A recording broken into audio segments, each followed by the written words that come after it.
मला माझ्या पुरतं जर भाषेची, माझी तेलुगू भाषा आहे, माझी जी मातृभाषा आहे, मी ज्या जातीत जन्मलोय वडार, त्या जातीची भाषा तेलुगू आहे. हे मला लहानपणी माहित नव्हतं की ही भाषा तेलुगू आहे. मी बाहेर बोलायला जायचो तर तिथं लोक म्हणायचे, अरे काय खेंगाट मेंगाट काहीतरी बोलते, कोणाला कळत नाही एकमेकांना. त्याची लाज वाटायला लागली. मी बोलायचं बंद केलं.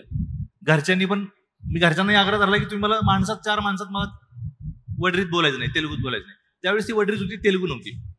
कट्टू अगदी तुम्हाला सांगतो 10वी-12वीत असताना मी सदमा बघितला तेलुगूत, आणि मला विश्वास बसेना की माझ्या भाषेत सिनेमा आहे. मला तोवर हे माहित नव्हतं, तोवर ती अक्कल नव्हती 8वी-9वीच्या काळात की हैदराबाद आहे, इकडे तमिळ भाषा आहे, तेलुगू भाषा आहे. आणि मला इतकं त्यावेळेस खंत वाटली की एका मोठ्या भाषेला मी मुकलो स्वतःहून, मी लाजून ती भाषा बोललो नाही, तर तीच भीती मराठीची पण असू शकते. अर्थात एका व्यक्तीपुरती भाषा मरणं आणि समूहाच्या मरण्यात फरक आहे, पण मला वाटतं आपण इज्जतीने केलं पाहिजे. मराठीला जसे तमिळ आणि बाकीचे लोक सन्मान देऊन हे करतात, आपलाच आग्रह धरतात, तसं बोलायला पाहिजे आणि हे पण करायला पाहिजे.